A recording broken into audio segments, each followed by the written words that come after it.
I'm not quite sure what the deal is, but I seem to have the perfect ability to upload videos that perfectly coincide with a big portion of my viewers starting their monthly cycle.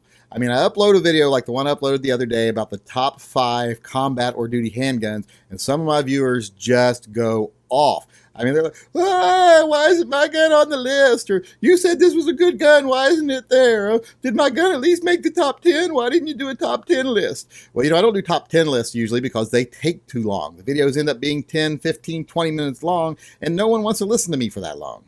But I can understand why some people would want to know if their gun makes the list at all if it was a top 10 list. So I thought today I would appease some of my more sensitive viewers and make a little list here today of what would be, I guess, the top 5 second best combat or duty guns. Well, let's not call it the second best. Let's just say it's the top 10 combat or duty guns, numbers 10 through 6.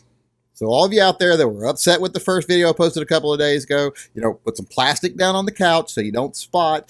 Go grab yourself some ice cream and enjoy this video. Starting off the list at number 10 is the FNS. This is a striker-fired gun with a stainless steel slide and a polymer frame, and it does have a duty rail, as all combat/duty weapons should have. It has a comfortable grip angle and a pretty decent trigger on it, and in its 9mm configuration, it holds 18 rounds, and in its 40 caliber configuration, it holds 15 rounds. It's a good, solid all-around gun, and it definitely deserves to be on this list. The reason I choose the FNS over the FNX is because the FNX has a manual safety, and combat/duty guns should not have a manual safety, but if you're in a department that requires one, you can get the FNS with a safety. So it's a good, versatile, solid gun, and it definitely deserves the number 10 position on this list. Now, at number 9 on the list is the CZP-09. This gun has a steel slide and a polymer frame, and it is a double-action, single-action hammer-fired weapon, and it does have a duty rail. Now, this gun holds a lot of rounds. This is a really good gun for people who want more ammunition. It holds 20 rounds of 9mm, or if you get the 40 caliber version, it holds 16 rounds of 40. But the best thing about this gun is it is a convertible gun, meaning you can have either a manual safety on it or a decocker only. All you have to do is make the switch yourself with parts that come with the gun. You just need one gun to get either a manual safety or a decocker to meet whatever your needs are for your department. So this gun isn't just an easy to use, comfortable, reliable gun. It's also a versatile gun, so it definitely deserves to be number 9 on the list of the top 10 carrier duty handguns. Now, the number 8 gun on the list is the H&K P30. Now, the H&K P30 is a little expensive for a duty or a combat weapon, but boy, is it quality. No one builds a polymer gun like H&K, with the exception of maybe that DP9 that they make that's garbage. But other than that, their guns are top-notch, and this is no exception. It is a steel slide gun with a polymer frame, and it has one of the most comfortable grips I've ever felt in my hand. It's one of the best grips in the industry. In fact, recently a lot of manufacturers have tried copying them, but they are probably still the best. This gun is a double-action, single-action hammer-fired gun, which does come with a decocker, and it's got the best decocker in the business. It's got the little decocker on the back by the hammer, and I've always really liked that. Or you can get it in the LEM model, which is a double-action only model, which is a bobbed hammer. Either one of those guns is excellent for a duty weapon or a combat weapon. And it's no slouch in the ammunition department either. It holds 16 rounds of 9mm or 14 rounds of 40, so it'll definitely get the job done.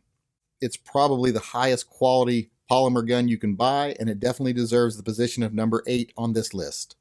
Next at number 7 is one of my favorites, the Walther PPQ. The Walther PPQ is a striker-fired gun, but it's a little bit different than other striker-fired guns, as it's not a true double action. It's almost like a single-action gun because the gun is fully cocked. On most striker-fired guns, the striker is only partially cocked, and then the trigger actually activates the spring the rest of the way for the striker and releases the striker, so they're double action only. This one, I guess, is technically still a double action only, but it's more like a single action when you feel the trigger, although it is heavier than a typical single action trigger. It runs about 5 pounds, which is very similar to a Glock, but it's a much crisper, nicer, more tactile, just better overall trigger than a Glock by far. The gun holds 16 rounds of 9mm, or in the 40 configuration, it holds 12 rounds. Like most guns in this class, it's got a steel slide and a polymer frame, it's got a duty rail, and It actually has a grip very similar to the H&K P30, but at a much lower price. So it's a very comfortable, very ergonomic gun. When you add that comfort with that amazing trigger, you have what I think is probably the best striker-fired polymer gun made today, so it definitely deserves to be number 7 on this list of best duty or combat weapons. Now the last gun on the list today at number 6 is the Smith & Wesson MP. The M&P handguns have a stainless steel slide and a polymer frame, and they are a double action only striker-fired weapon, much like the Glock. The full-size M&Ps hold 18 rounds of 9mm or 16 rounds of 40. Now, a lot of people think this gun should be higher on the list, and it really should be. There's only 2 things that keep it from bumping the Glock further down on the list and taking its place, and that is the trigger and aftermarket accessories.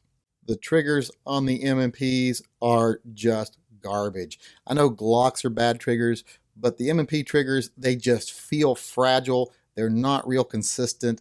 They don't feel like they break smoothly. They're just not good triggers. Now, I hear they're improving the triggers and that they're getting better, but on the ones that I've used, they are just horrible, which is a shame because I think the gun is better made than a Glock, and it's definitely better looking than a Glock and more comfortable than a Glock, but because of that crappy trigger and the fact that it's hard to get parts to customize it the way you want it, like you can with the Glock, it's going to be further down the list, and it just barely doesn't make the top 5.